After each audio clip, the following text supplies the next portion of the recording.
अस्सलाम वालेकुम नाज़रीन, मैं हूं आपकी मेज़बान कौसर आसिम और आपकी और मेरे पसंदीदा प्रोग्राम सितारे के साथ आपकी खिदमत में हाज़िर। नाज़रीन, आज जिस शख्सियत के बारे में मैं आपको बताने जा रही हूं, उन्होंने हमारे मुल्क की मुख्तलिफ़ ममालिक में जाकर बहुत नुमाइंदगी की है। उन्होंने मुख्तलिफ़ ममालिक में हमारे मुल्क का वक़ार बुलंद किया है। उनके दिखाए गए कारनामे जर्मनी जैसे ममालिक में जब कोच किया जाता है तो उनकी फ़िल्म को दिखाकर लोगों को समझाया जाता है, दिखाया जाता है कि इस तरह से खेलों को खेला जाता है। नाज़रीन, हमारे मुल्क में टैलेंट की कमी नहीं है, बस टैलेंट को समझना और ऊपर लाने की ज़रूरत है। जी हाँ, ओलंपियन हमारे मुल्क के हॉकी के साबिक कप्तान जनाब इस्लाहुद्दीन साहब के बारे में मैं आपसे बात कर रही हूँ और आज हम उनके घर पे जाएंगे, उनसे उनकी लाइफ के हवाले से, किस तरह से वो इस फील्ड में आए, कैसे उन्होंने अपनी लाइफ गुजारी, क्या क्या मुश्किलात उन्होंने देखा, क्या क्या खुशी गम उन्होंने देखा, अब किस तरह की ज़िंदगी गुजार रहे हैं, आने वाले दिनों में उनका क्या कोई ख़ास लाहे अमल है और जो लड़के लड़कियां इस फील्ड में आना चाहेंगे उनके लिए वो क्या कहना चाहते हैं। तो इसी तरह जुड़े रहिए मेरे प्रोग्राम सितारे से। आपको मिलवाते हैं इस्लाहुद्दीन साहब से, तो आइए मेरे साथ।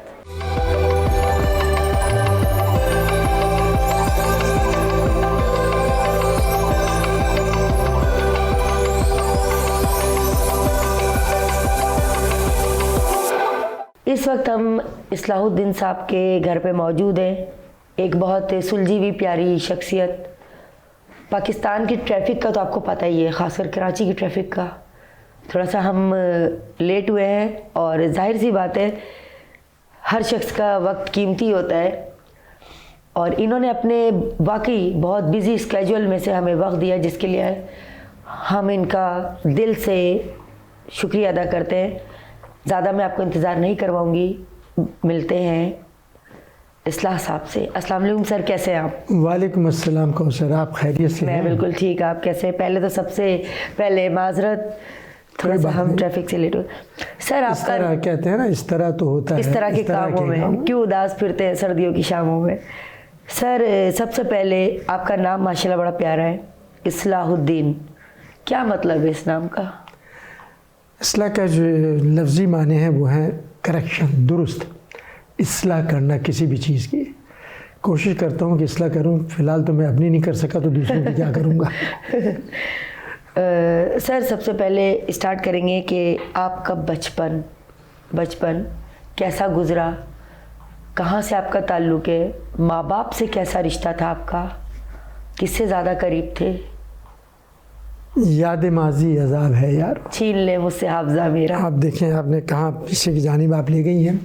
यानी हाँ, ज़ाहिर है पहले बचपन होता है, फिर जवानी होती है, फिर 55 होता है, फिर उसके बाद प्लस होता है, फिर 56 होता है, फिर 57 होता है, बुढ़ापा नहीं आता।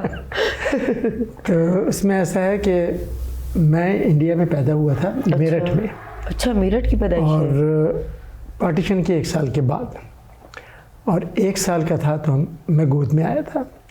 तो हमारे दादा, फादर, हम लोग सब मेरठ में रहते थे। और मेरठ जो है वो यूपी का एक शहर है, जिसे कहते हैं यूपी उत्तर प्रदेश। और वहाँ पर पहले 50 डिस्ट्रिक्ट थे यूपी के, और अब जो है वहाँ पर 54 डिस्ट्रिक्ट्स हो गए। इतना बड़ा वो है। और मैं एक मज़े की बात बताऊं सर आपको कि मेरा खुद का भी ताल्लुक जो है ना वो यूपी से है। अच्छा, माशाल्लाह।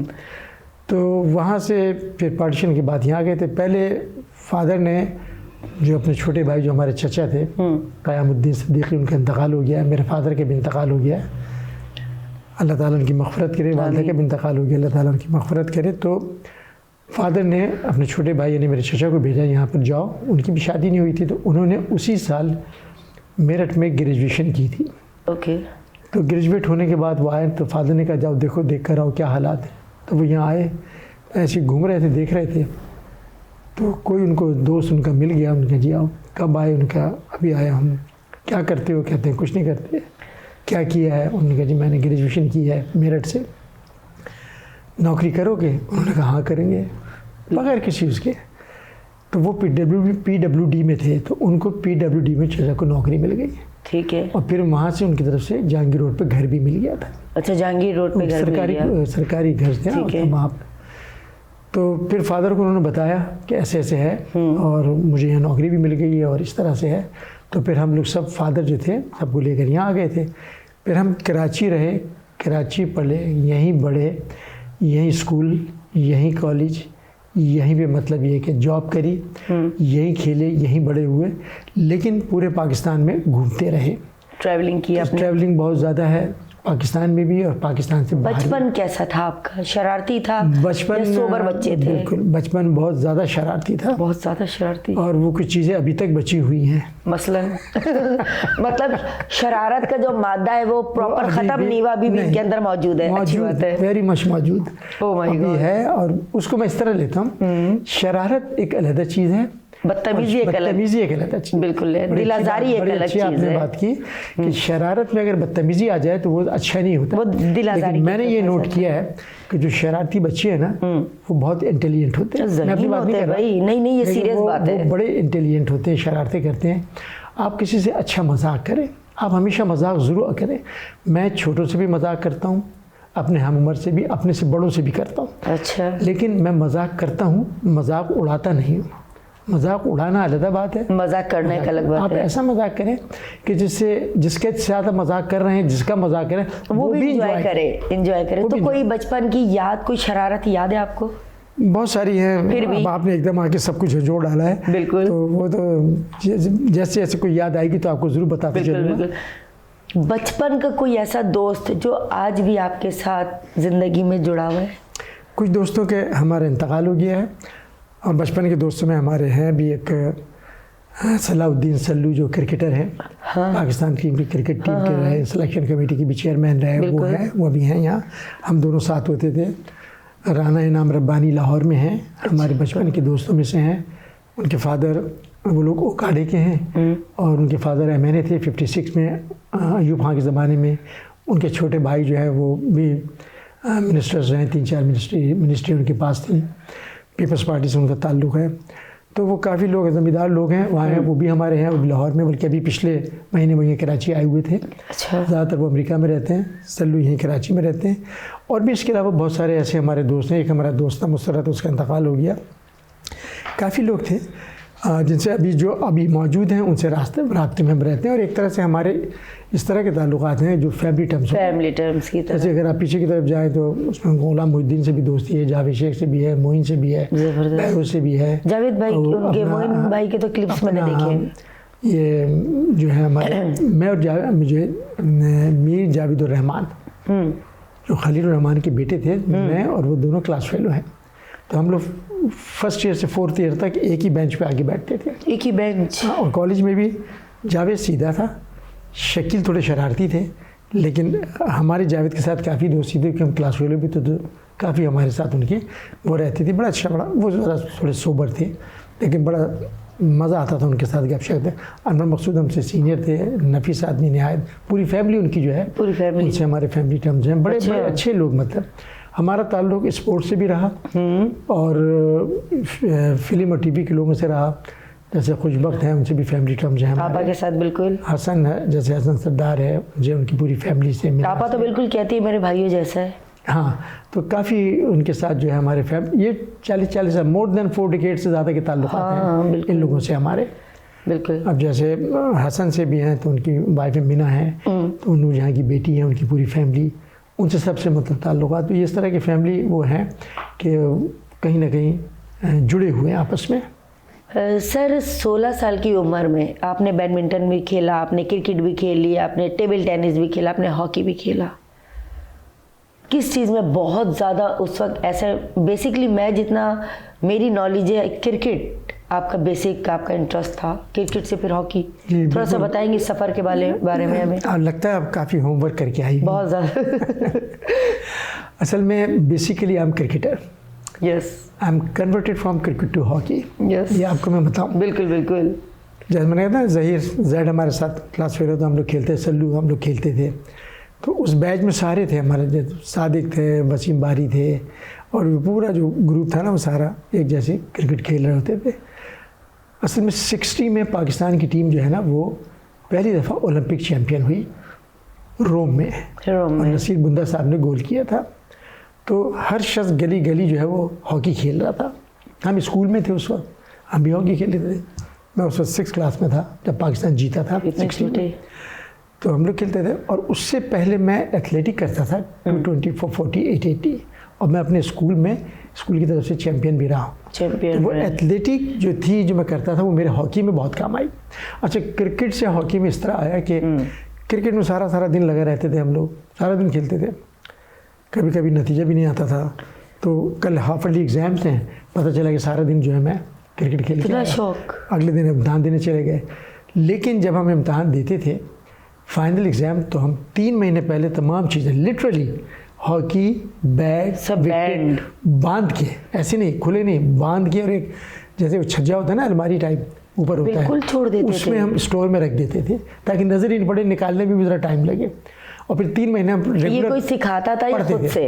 हमारे एक उस्ताद थे इफ्तिखार सैयद साहब, इंतकाल हो गया उनका, स्कूल के थे, वो खुद भी हमारे साथ खेलते थे, यंग थे उस ज़माने में। और उन्होंने हमारी बड़ी तरबियत की और हमें वो एक्स्ट्रा क्लासेस भी लेते थे हमारी, स्पेशली मैथ की और अंग्रेज़ी की। और उनको ये डर था क्योंकि उस ज़माने में मैट्रिक का जो रिज़ल्ट था ना, जब हम मैट्रिक में आए तो वो आता था 28%, 29, 30%। तो जो पढ़ाकू लोग होते थे वो सिर्फ वही पास होते थे, जो खिलाड़ी हैं वो तो पास नहीं होते थे, 1-2, 3 दफ़ा में पास करते थे मैट्रिक। इतना टफ होता था उस ज़माने में। ये मैं बात कर रहा हूँ 60s की। तो उनको ये फिर था, और हमारे स्कूल के थे प्रिंसिपल सरदार साहब, उनको था कि सब पूरी टीम फेल हो जाएगी और फिर ये अगले साल होंगे, फिर हमारी मुसीबत आएगी, मतलब उनको ये पास करो इनको भाई कैसे। तो नहीं, वो बोर्ड से होता था ना इम्तिहान, वो पास कर ही नहीं सकते थे, चाहे भी तो नहीं। उसका तरीका ये था, उन्होंने कहा कि इन सब की, तो हमारे जो प्लेयर्स थे उनकी वो एक अलग क्लास लेते थे उसके बाद 2 सब्जेक्ट की, खुदा के वास्ते पढ़ लो और पास हो जाओ। तो वो जो हमें पढ़ाते थे ना, उसकी वजह से और जो उनकी तवज्जो होती थी, उसका नतीजा ये हुआ कि जब से हम पहली क्लास से पढ़े और ग्रेजुएट तक पढ़ते रहे, हम कभी फेल नहीं हुए। डिवीजन का फ़र्क आता रहा लेकिन फेल कभी नहीं हुए। तो उसकी एक वजह ये थी कि हम पहले अटैम्प्ट में जब हम पढ़ाई को अलग वक्त देते थे, वो 3 महीने पहले तो अलग देते थे। 3 महीने तो हम बिल्कुल स्ट्रिक्टली आ जाते थे। और घर वालों की तरफ से ये प्रेशर होता था, तुम फेल होगे तो तुम्हें बताएंगे, मतलब फेल होगे तो बताएंगे। ये धमकी बड़ी कॉमन है। अल्लाह का शुक्र है कि वो उनको मौका नहीं मिला, लेकिन वो धमकी नहीं है, वो मैं समझता हूँ ऐसी धमकी होनी चाहिए, बिल्कुल बच्चों के लिए था, उनको डर खौफ। लेकिन सर पहले के जो बच्चे थे ना वो बड़े सीधे साधे थे, धमकियों से डर जाते थे। आजकल के बच्चे कहाँ डरते हैं? आपको आजकल के बच्चे जो है धमकी दे देंगे माँ बाप को, अगर आपने मुझे कुछ कहा तो मैं घर छोड़ के चला जाऊंगा। 119 को 115 को 115 मिला देंगे। ये बताइए, मेरी अम्मा तो जाहिर पुराने ज़माने की जो औरतें हैं वो पुरानी माएँ तो सीधी सादी होती थी। मेरी अम्मा कहती थी मारेंगे 10 और गिनेंगे 1। मैं कहा अम्मी ये क्या गिनती है भाई? हिसाब में कमज़ोर होंगी ना। सर ये कौन सा हिसाब है, मारेंगे 10 और गिनेंगे 1? भाई जितना मारे उतना गिने। अच्छा, उसके बाद कैसे आगे बढ़े? कौन सी ऐसी हॉकी का कोई ऐसा वाकया जो हमारे नाज़रीन से आप शेयर करना चाहेंगे कि आज आपकी याददाश्त में? वो असल में वाकया यही हुआ ना कि जैसे 60 में हुआ ना, तो हॉकी सब तरफ हॉकी हो गई। हमारे स्कूल में भी बहुत हो गई, हमें नई नई हॉकियाँ मिलती थी, बॉलें मिलती थी, पीटी मास्टर हमें देते थे। हम मट्टी में खेलते थे, कराची में घास तो थी नहीं, जो स्कूलों के आगे मैदान होता था, फिर घर में आके हमारे घर का सहन बहुत बड़ा था, उसमें खेलते सब भाई मिल मिला के। तो एक्चुअल जो चीज़ थी ना वो ये थी कि हमारे चचा की जो हॉकियाँ रखी होती थी ना घर में, उनको लेके हम छुप के निकाल के ले आके खेलते थे। अच्छा, हमें नहीं पता होता था कि उनकी मैच वाली कौन सी है, प्रैक्टिस वाली कौन सी है। जब हम मट्टी मिला के हम साफ़ करके भी नहीं रखते थे, मैच उठा के रख देते। जब वो शाम को आते थे कहते मेरी हॉकी से कौन खेला, इधर भाग गए उधर भाग गए, छुप गए। वो डांटते वाटते तो नहीं थे, लेकिन ये कि उनको पता लगता था ज़ाहिर है घर के बच्चे खेले होंगे।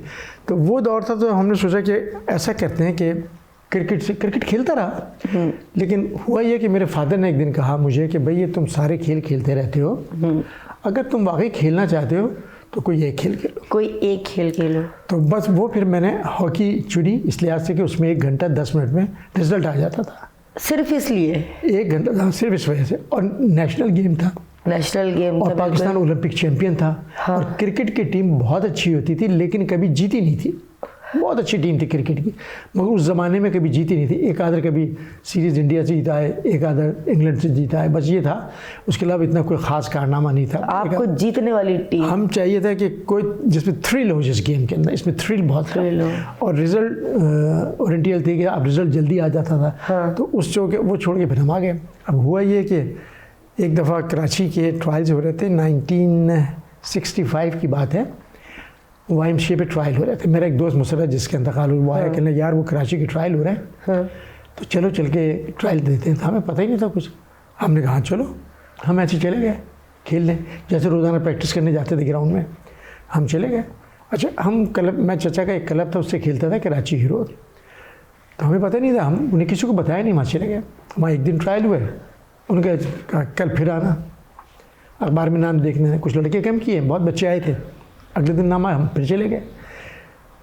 जब दूसरे दिन जाके ट्रायल दिए तो हम कराची बी में सेलेक्ट हो गए। सिलेक्शन हो गई? सिलेक्शन कराची बी दोनों का। तो हम बड़े छलांगे लगाए कराची बी में। उस ज़माने में ए और बी के घर वालों को पता था ये सब? किसी को नहीं पता। किसी को नहीं पता। तो हम देखे आ गए। शाम को हमारे चचा को पता लगा, मगरिब के बाद किसी ने बताया कि तुम्हारा भतीजा ट्रायल दे के आया। हैं, ट्रायल कहाँ गया था उसने? उन्होंने मुझसे पूछा, गए थे?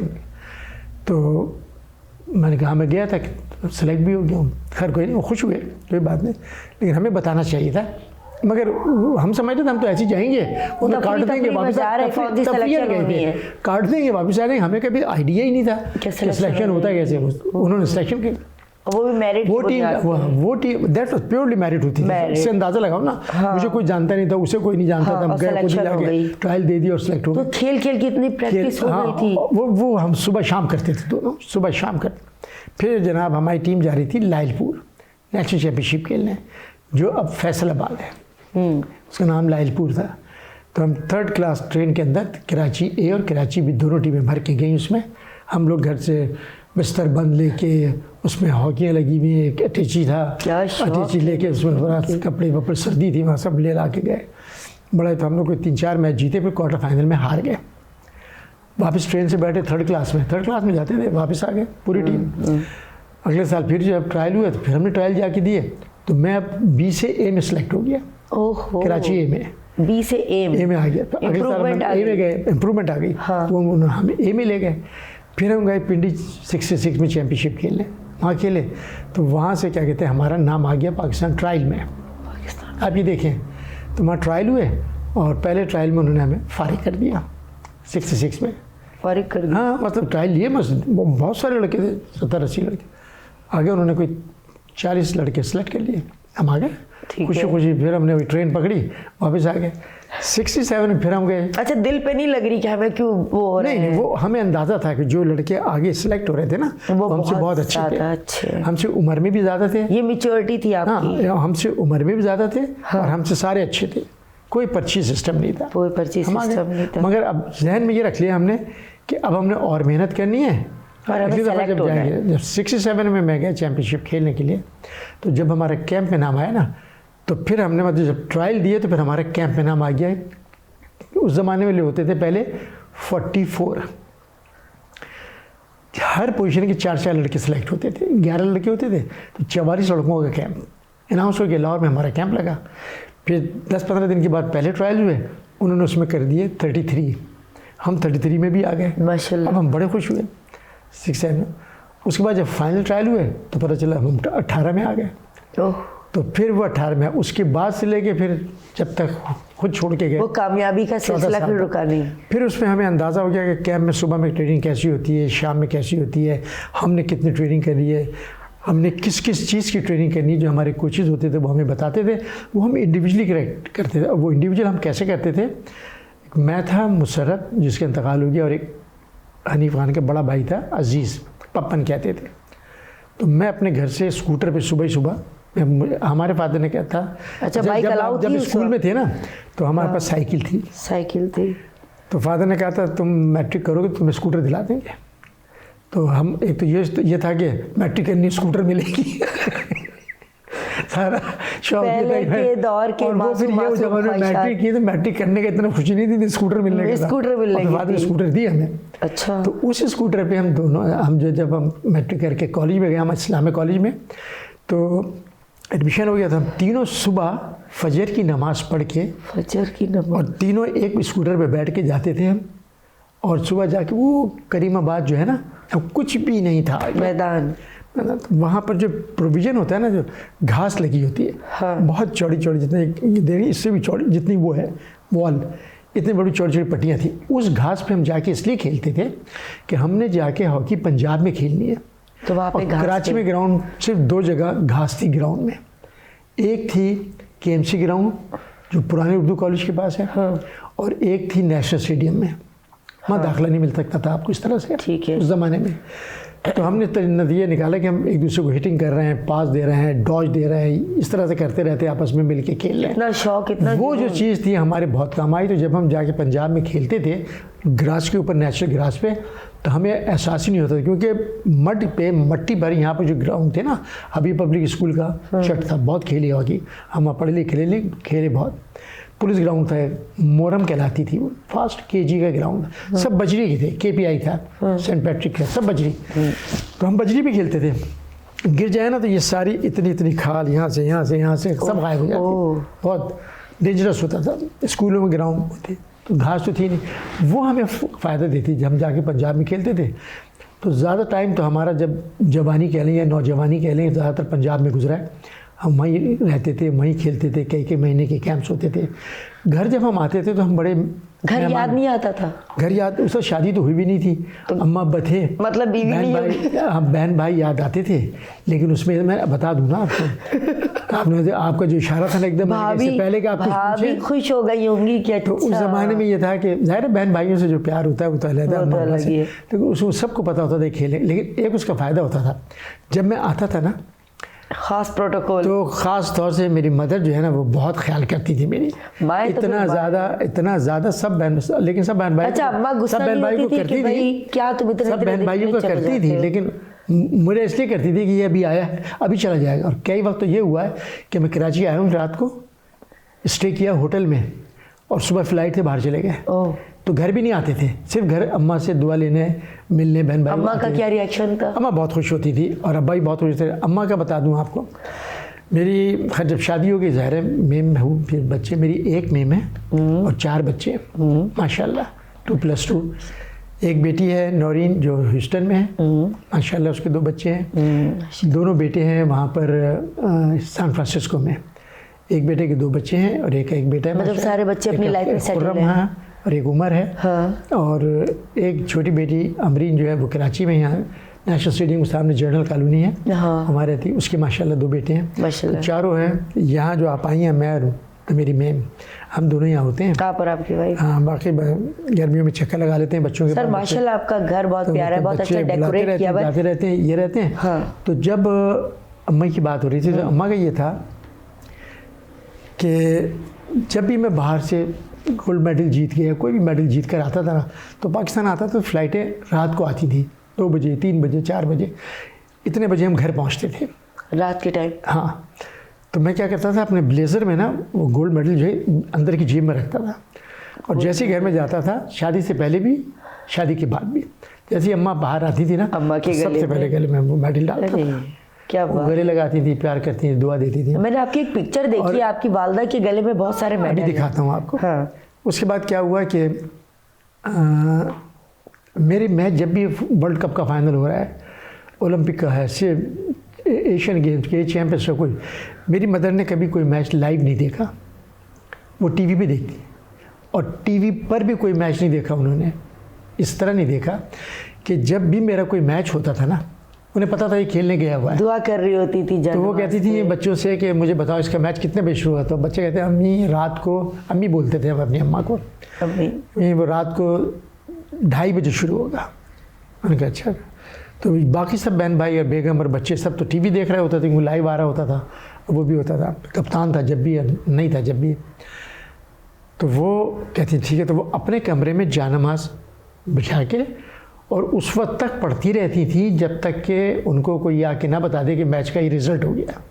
क्या? और 99.9% हम जीते थे, और जब उनको तो वो अल्लाह का शुक्र करते तो उठती थी। तो मैं ये कहता था कि जब मेरी माँ ऐसा करती है ना, तो उन बच्चों की माएँ जो मेरे साथ गए थे वो, और सारी कौम की माएँ जो हमारे लिए दुआ करती थी ना ये उन सब के असरात हैं जो आज हम इस काबिल हैं।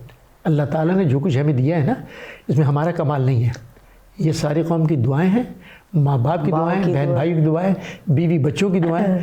और मेरी बीवी भी बहुत बड़ी सपोर्टर है मेरी, मतलब मेरे बच्चे बहुत बड़े सपोर्टर हैं। उन्होंने कभी भी, जब मैं कैंप्स में जाता था शादी होने के बाद भी, कभी उन्होंने वो बच्चों को संभालती थी, गाड़ी ड्राइव करती थी, बच्चों के लिए। अभी यही सवाल मैं करने वाली थी कि नहीं, आप दो कीजिएगा। नहीं, यही सवाल मैं करने वाली थी कि जाहिर इतना बिजी स्केड्यूल होता था, आप ज़्यादातर बाहर होते थे, तो भाभी अकेले बच्चों को बिल्कुल मैनेज करती थी। एक्चुअली हम लोग सब पहले जॉइंट फैमिली सिस्टम हमारे घर रहता हमेशा था, इसलिए भी हमें कोई प्रॉब्लम नहीं हुई।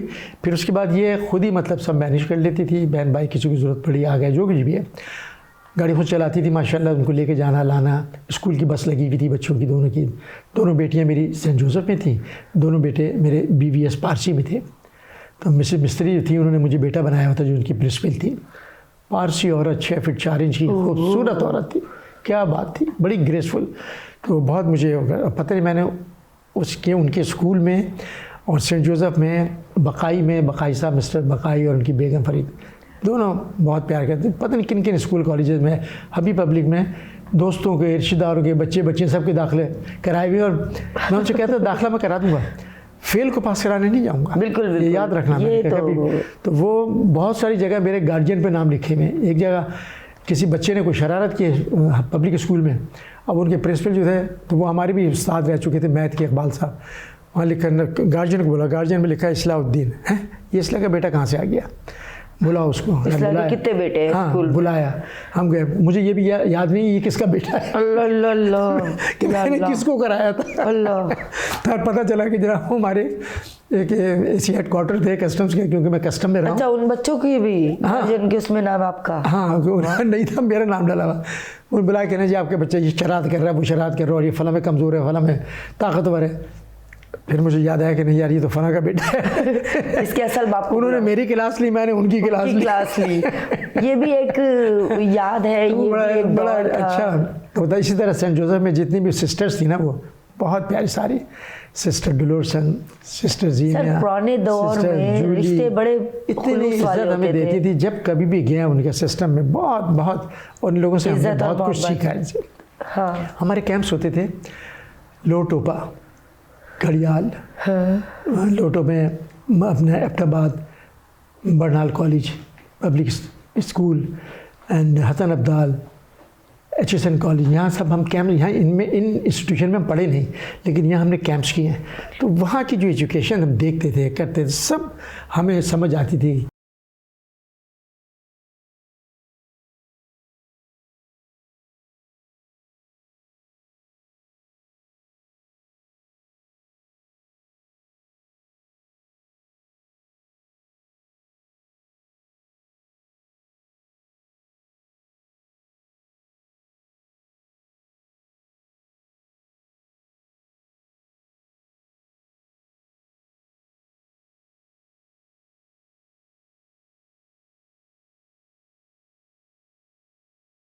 की शौकीन है, अच्छा खाना खाने का हूँ, पीने का नहीं।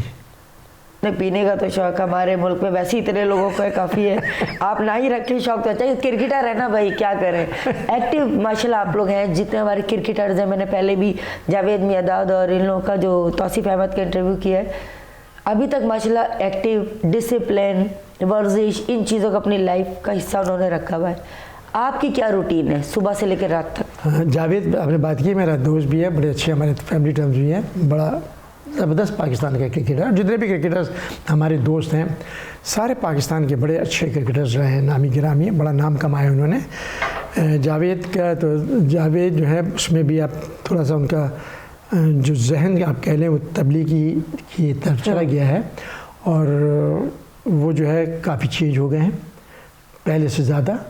जैसे पहले खिलाड़ी थे, खाली खिलाड़ी ज़्यादा, जिसमें ये तब्दीली आई है, चेंज आया, बड़ा अच्छा चेंज है उनके अंदर, और बातें करते रहते हैं, हमारी फ़ोन पे भी बातें होती रहती हैं, सब कुछ है। तो वो भी अपने फ़िटनेस के लिए करते रहते हैं। मेरी एक एकेडमी है नॉर्थ नाज़ाबाद में, अच्छा, उसका नाम है Olympian Islahuddin doctor Shah hockey academy. Okay, Sindh government ने हमें वो बना के दी है। सिंध गवर्नमेंट ने? वो उसमें आर्टिफिशियल टर्फ भी है और फ्लड लाइट्स भी हैं, और सबसे बड़ी बात ये है उसमें कि मेरे पास वहाँ पर 250 से ज़्यादा बच्चे हैं at the age 8 and above, okay. और 100 से ज़्यादा लड़कियाँ हैं। Iqra university, Bahria university, Karachi university, Abdullah university, Jinnah university, इन सब की बच्चियाँ सुबह में आती हैं। अच्छा, सुबह की टाइमिंग उसके है। लड़कियों का एक सेटअप अलहदा बनाया हुआ है, इसमें सईदा है, उनके साथ पूरा वो उनको ट्रेनिंग देती हैं, कोचिंग। शाम को लड़कों का है। हमने हमारे पास वो बच्चे और बच्चियाँ हैं जिनको हमने हॉकी पकड़ना सिखाई है। अच्छा, मतलब उनको किसी को भी 90% लोगों को हॉकी पकड़ना नहीं आती, वो जानते नहीं थे हॉकी। सिर्फ शौक में आए, शौक में आए थे, तो हमने ओपन रखा हुआ, सिर्फ रजिस्ट्रेशन हम करते हैं। हम उन बच्चे और बच्चियों से रजिस्ट्रेशन से लेके और सिखाने और तमाम इक्विपमेंट तक किसी से किसी चीज़ का कोई पैसा नहीं लेते। तो सर कोई ख़ास नंबर 1 डिमांड है आप लोगों की, रिक्वायरमेंट? नंबर 2 ये है कि मैं और मेरे साथ 15-20 ओलंपियंस हैं, हम भी कोई पैसा नहीं लेते। वजह कि अल्लाह ताला ने हमें सब कुछ जो दिया है वो पाकिस्तान से दिया है, हमारी पहचान पाकिस्तान है, हम जो कुछ हैं आप इसकी वजह से हैं। हम इन बच्चों में रिटर्न करना चाहते हैं। क्या बात और हॉकी प्लेयर जो है अभी तक एमेचर हैं, प्रोफेशनल नहीं हुए। बिल्कुल बच्चों और मेरे पास ज़्यादातर बच्चे ये लंडी कुतुब चौरंगी नॉर्थ नाजाबाद में है, ब्लॉक एच में, तो उसके सामने बिल्कुल एक क्रॉस द रोड जो है कच्ची आबादी है, और वहाँ पठानों के बहुत बच्चे हैं। अच्छा, इतने टफ और अच्छे बच्चे जो गलियों में घूमते रहते थे, इधर खड़े हुए उधर खड़े हुए रहते हैं, स्कूल भी नहीं जाते थे। हमने उनको स्कूल एजुकेशन को भी साथ लेके चल रहा हूँ। ज़बरदस्ती 8-10 बच्चों का मैंने उनके टेस्ट दिलवा के स्कूलों में दाखिले करवाए हैं, उनकी फ़ीसें भी हम लोग देते हैं। और ये इसलिए बता रहा हूँ ताकि लोग मोटिवेट हो, लोग आगे बढ़ें, आगे करें। अच्छा नहीं लगता है कि ऐसी बातें हम बताएं, लेकिन सिर्फ इसलिए कि लोगों को पता कैसे चलेगा, अगर हम नहीं बताएंगे, सिर्फ मोटिवेशन। वो बच्चे इतनी अच्छी हॉकी खेल रहे हैं कि आप सोच सकते हैं। एक बच्चा हमारा पाकिस्तान जूनियर में आया, एक हमारा सीनियर में आया, और बच्चे अपकमिंग हैं। जो जिसको जहाँ जॉब मिलती है ना, कोई पीडब्ल्यू में चला गया है, कोई मतलब केडी में चला गया है, कोई रेंजर में चला गया है, कोई किसी में चला गया, एक रेलवे पुलिस में चला गया है ना यार। बहुत सारे बच्चे हमारे इस तरह से लोग चले गए। हम रोकते नहीं हैं, होल्ड नहीं करते, आते हैं, सीखते हैं, खेलते हैं, चले जाते हैं। एकेडमी अपना काम कर रही है। मतलब आप कोशिश हर साल हम जो है बना के यहाँ से निकालें। हर साल हम inter school, inter collegiate, inter directorate, inter university और इंटर क्लब हॉकी टूर्नामेंट लड़के और लड़कियों को कराते हैं। क्लब लड़कियों का नहीं होता, बाकी एजुकेशन के लड़के लड़कियों को कराते हैं। और इसके अलावा एक वेटरन्स का, जिसका मैं फाउंडर भी हूँ 1992 से, कि ओवर 40 जो प्लेयर्स हैं उनको भी हमने एक टीम बनाई हुई है, और हम वो भी 2 वर्ल्ड कप जीत कर आए हैं ओवर 40 के, एक ऑस्ट्रेलिया में 94 में और एक 2002 में मलेशिया में। अच्छा, वो भी हम 2 वर्ल्ड कप, 4 वर्ल्ड कप जीते हैं, 2 रेगुलर 2 वो। तो ये हम करते हैं सिर्फ शौक और उसमें के, ताकि कुछ लोग निकल कर आएँ, हम अपने हिस्से का कतरा डाल लें। और हॉकी को रखे में सपोर्ट कर रहे हैं, पॉपुलर कर रहे हैं। वहाँ के बच्चे लोग आते हैं, सब कुछ है, क्योंकि जितने भी लोग हैं ना, थोड़ा जैसे क्रिकेटर्स हैं, हॉकी है, स्क्वॉश है, क्योंकि बहुत हॉकी का बहुत बुरा हाल है। इतना बुरा है कि पाकिस्तान 18वें नंबर पर है, जो हम सोच भी नहीं सकते थे। अच्छा, ये नहीं कि टैलेंट नहीं, टैलेंट है। अब मैं बार बार कहता हूँ, आप पाकिस्तान में जिस दिन पर्ची सिस्टम ख़त्म हो गया और मेरिट पर सिलेक्शन होगा, तो हॉकी, क्रिकेट, स्क्वॉश सब जो है। सर मुझे तो एक चीज़ समझ नहीं आती, पर्ची पे सिलेक्शन तो कर देते, खेल तो नहीं पाते ना वो लोग। मसला यही है ना, तो बदनामी होती है ना, मुल्क की बदनामी है। यस। अच्छा, आपके दौर में बकौल आपके के कौसर मेरिट पे मैं हमेशा आया हूँ आगे, मैं नहीं, सब मेरिट पे आए। कब से आपको ऐसा लगा कि इस दौर से अब पर्ची शुरू हो गई है, अब हॉकी का हाल बुरा होना शुरू हो गया है? 2001 से 2001 से 2001 से। तो सर अभी जो हॉकी का हाल है, क्या कहते हैं इन फ्यूचर, क्या वजह है, क्या बेहतरी की तरफ किस तरह आ सकते हैं? हॉकी का हाल बेहाल है, जब से कौमी खेल है हमारा। बिल्कुल।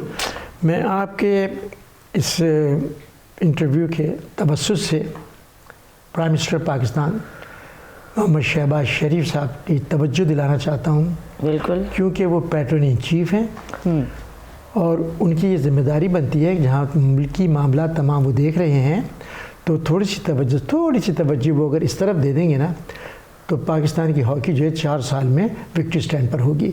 उनकी तवज्जो की ज़रूरत है। 2-3-4 काम हैं जो वो आराम से कर सकते हैं। अगर वो कहेंगे तो हमसे मुलाकात करके उनको बता देंगे कि जी ये काम है, ये आप कर दें, तो आपकी टीम वापस आ जाएगी। और वो बहुत ज़रूरी है, और निचले दर्जे से काम होना ज़रूरी है। दूध का दूध पानी का पानी हो जाएगा। और हमारे पास है, क्योंकि मैं 17 साल वर्ल्ड रूल्स बोर्ड जो FIH था ना, मैंने गोरे गोरियों के साथ काम किया, और 12 साल मैंने सुल्तान अजलान शाह जो मलेशिया के किंग थे ना, एशियन हॉकी फेडरेशन, उसमें डिफरेंट कमेटीज़ में काम किया। तो I have a very long, मतलब ये एक्सपोजर, आप समझ लें कि एक्सपीरियंस कि जो इंटरनेशनली भी है और नेशनली भी है। पाकिस्तान से खेले 14 साल तकरीबन, यहाँ भी कप्तान रहे, मैनेजर कोच भी रहा, सब कुछ रहा, तो मुझे पता है कि कहाँ कहाँ ग्रे एरियाज़ हैं।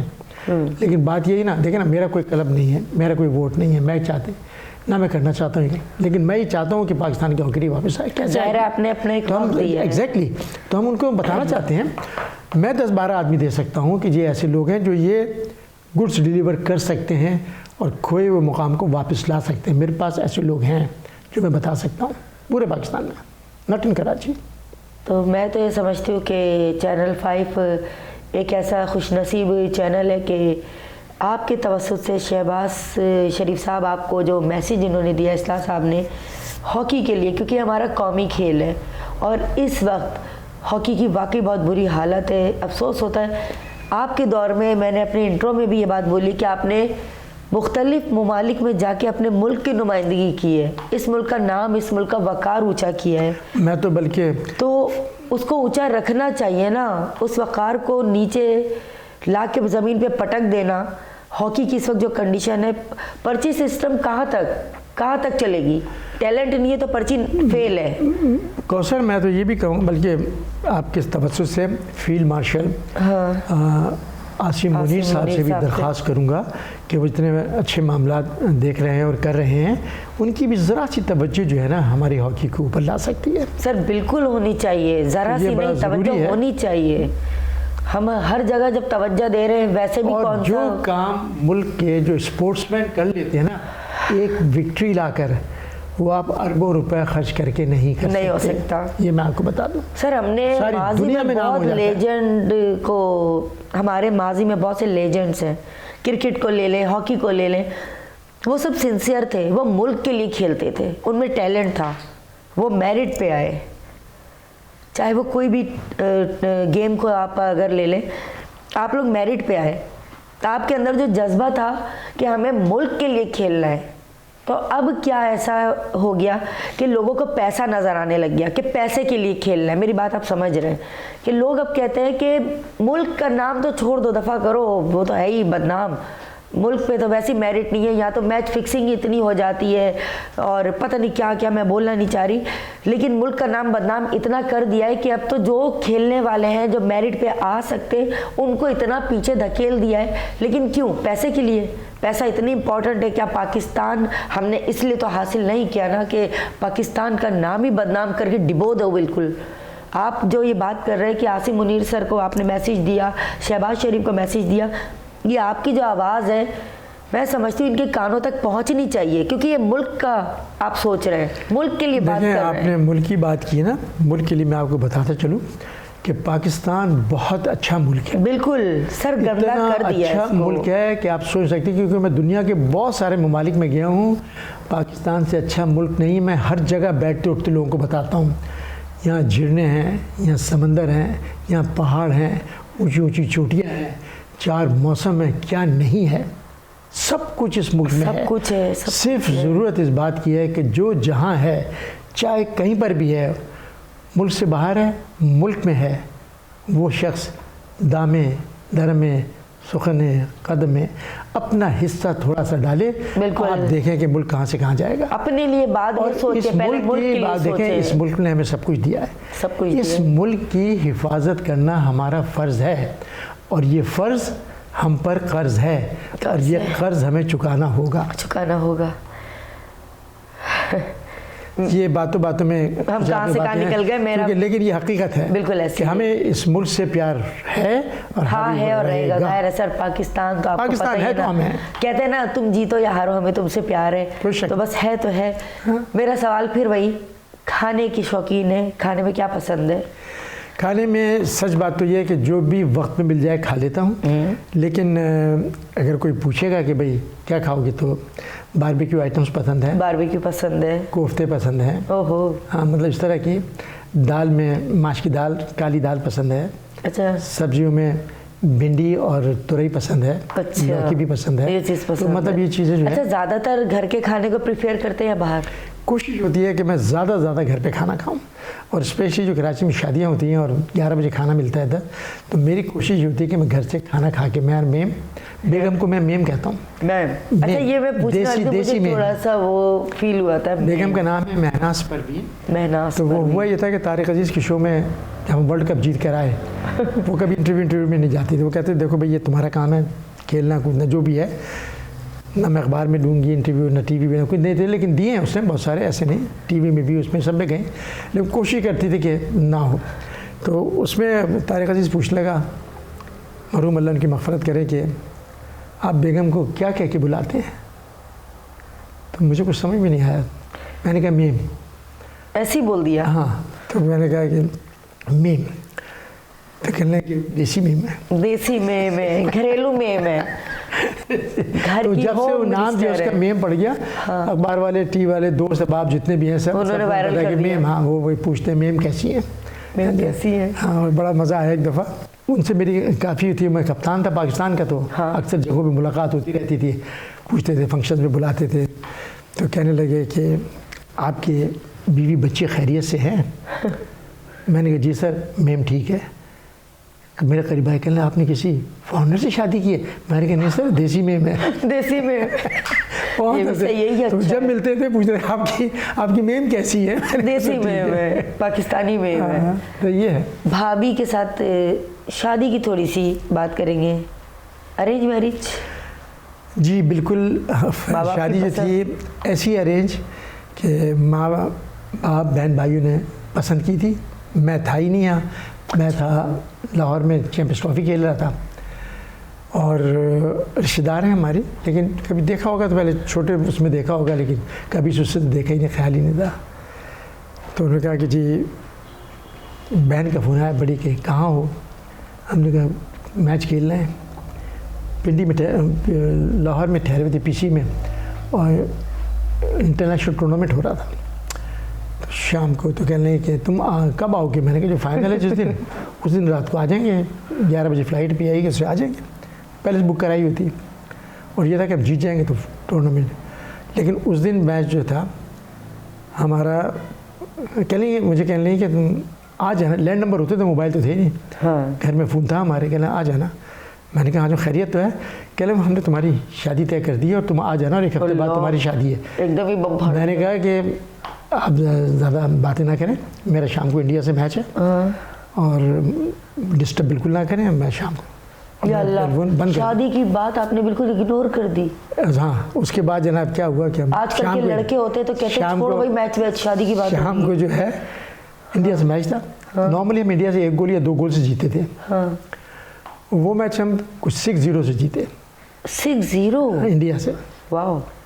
जो जीते वहाँ, तो उसके बाद फिर रात को हमारी मीटिंग होती थी 9 बजे, 9:30, फिर उनका फ़ोन आ गया। शादी की बात जहन से निकल गई? बिल्कुल बिल्कुल निकली हुई थी। तो उसके बाद फिर आ गया उनका फ़ोन, मुबारक हो, ये वो फलाना, ठीक है, और कहने फिर आ जाना, थोड़ी देर। मुबारक हो तुम्हारा निकाह है भाई, खुदा की वास्ते निकाह पे आ जाना। किससे शादी हो रही है बताओ? तो उन्होंने बताया कि ऐसे ऐसे फला फला।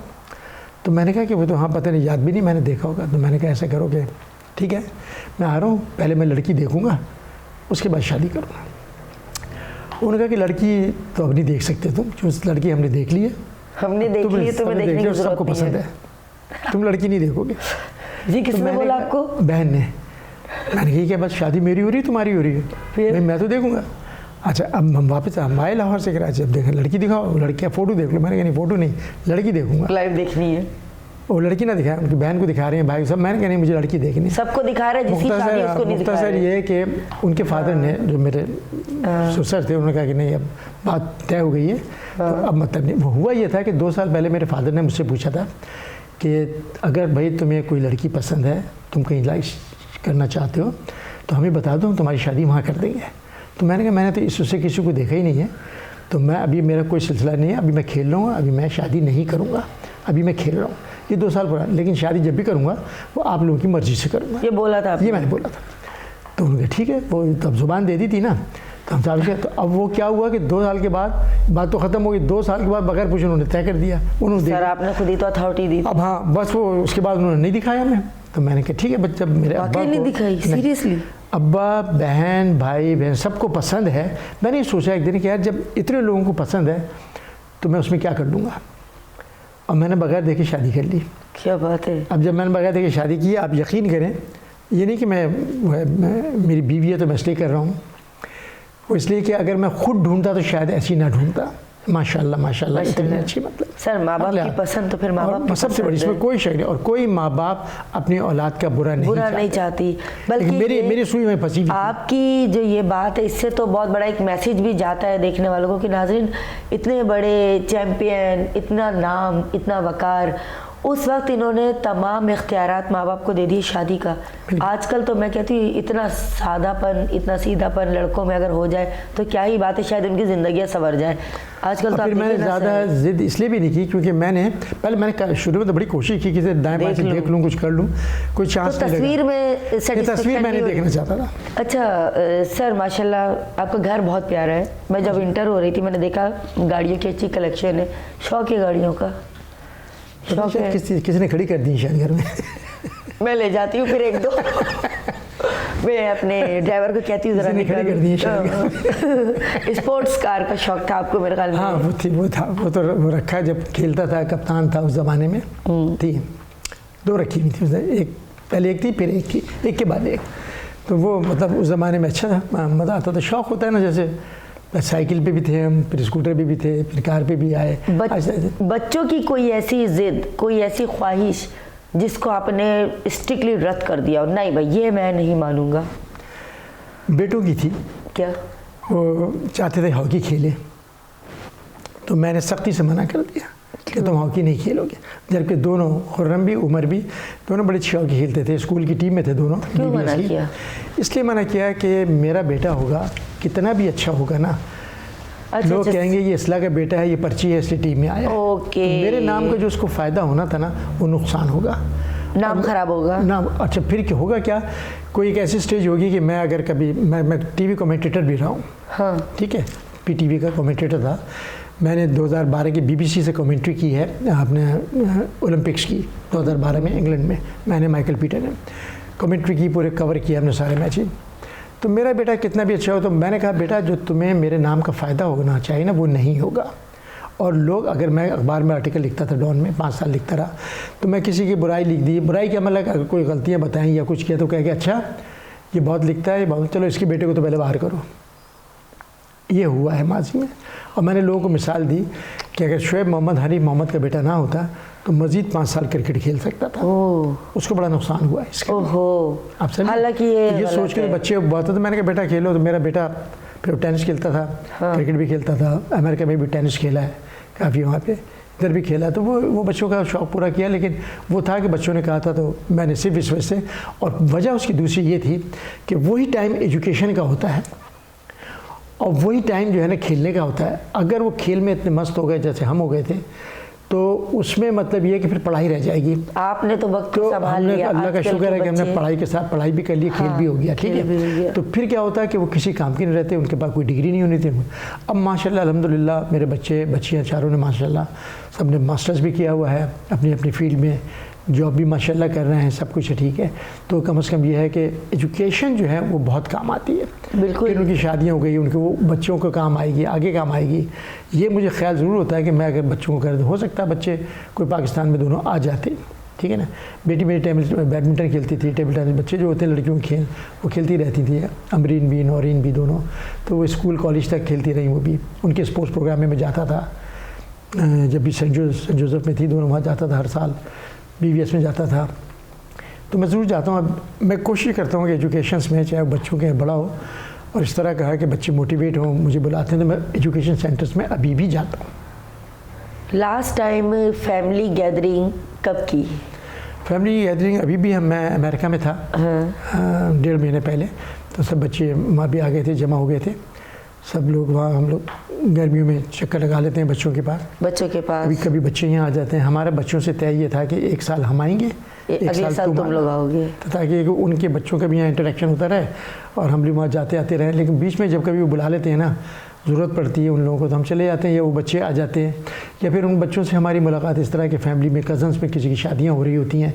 जैसे अभी मार्च में मेरे छोटा भाई है, उसकी बेटी की शादी है, ईद के फ़ौरन बाद।